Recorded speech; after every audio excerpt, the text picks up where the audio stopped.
Stock மார்க்கெட்டில் நீங்கள் invest பண்ணணும் அப்படின்னு சொல்லி முடிவு எடுக்கிறீங்க அப்படின்னா நீங்கள் முதலாவது செய்ய வேண்டியது டூ யுவர் ரிசர்ச்.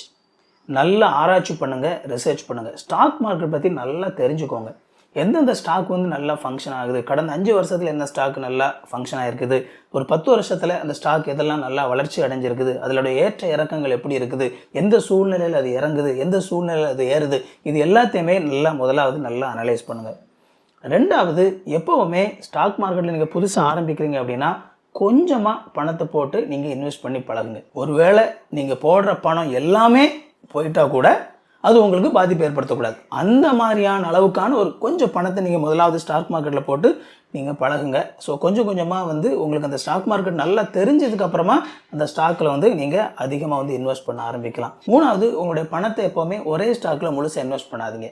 ஆங்கிலத்தில் ஒரு பழமொழி சொல்லுவாங்க, don't put all your eggs in one basket அப்படின்னு சொல்லுவாங்க. உங்களுடைய முட்டை எல்லாத்தையுமே ஒரே கூடையில் போடாதீங்க. மீன்ஸ் ஒரு எடுத்துகிட்டு வரும்போது கீழே விழுந்துச்சு அப்படின்னா மொத்தமாக உடஞ்சி போகும் அப்படிங்கிற அந்த மீனிங். அதே மாதிரி இந்த ஸ்டாக்கில் ஒரு சில பேர் பார்த்தீங்க அப்படின்னா தங்களுடைய எல்லா பணத்தையும் மொத்தமாக ஒரே ஸ்டாக்கில் போய் பண்ணுறது அப்படிங்கிறது, ஒருவேளை அந்த ஸ்டாக் பூரா பெர்ஃபார்ம் பண்ணிச்சு அப்படின்னா மொத்த பணமும் போயிடும். ஸோ எப்போவுமே டிவைட் பண்ணி வேறு ஸ்டாக்கில் வேறு ட்ரேடில் நீங்கள் போட்டிங்க அப்படின்னா அது உங்களுக்கு எப்போவுமே சேஃபாக இருக்கும். கடைசியாக, இந்த ஸ்டாக் மார்க்கெட் அப்படிங்கிறது நம்ம உடனே காசை போட்டு காசு எடுக்கக்கூடிய ஒரு விஷயம் கிடையாது. பொதுவாக ஸ்டாக் மார்க்கெட் அப்படிங்கிறது லாங் டேர்ம் இன்வெஸ்ட்மெண்ட். ஸோ நீங்கள் ஷார்ட் டேர்மில் பார்த்தீங்க அப்படின்னா ஒரு சில நேரத்தில் ஸ்டாக் கூடும், டக்குன்னு குறையும், அந்த மாதிரி இருந்துக்கிட்டே இருக்கும். பட் ஆனால் ஒரு லாங் டேர்மில் நீங்கள் பார்த்தீங்க அப்படின்னா ஸ்டாக்ஸ் எப்படி பெர்ஃபார்ம் பண்ணியிருக்கு அப்படிங்கிறத பார்க்கணும். அதனால் இந்த ஸ்டாக் மார்க்கெட் அப்படிங்கிறது உடனே காசு போட்டு உடனே எடுக்கக்கூடிய ஒரு விஷயம் அப்படின்னு சொல்லி நினைக்காதீங்க.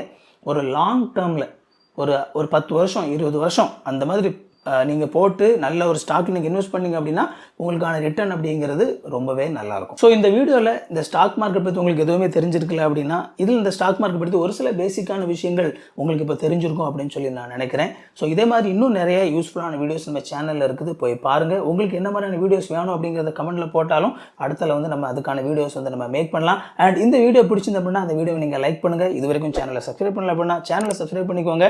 உங்களுக்கு நோட்டிஃபிகேஷன் வேணும்னு நினச்சிங்க அப்படின்னா பெல் பட்டனை கிளிக் பண்ணிக்கோங்க. இன்னொரு யூஸ்ஃபுல்லான வீடியோவில் சந்திப்போம் friends. Thank you. God bless you.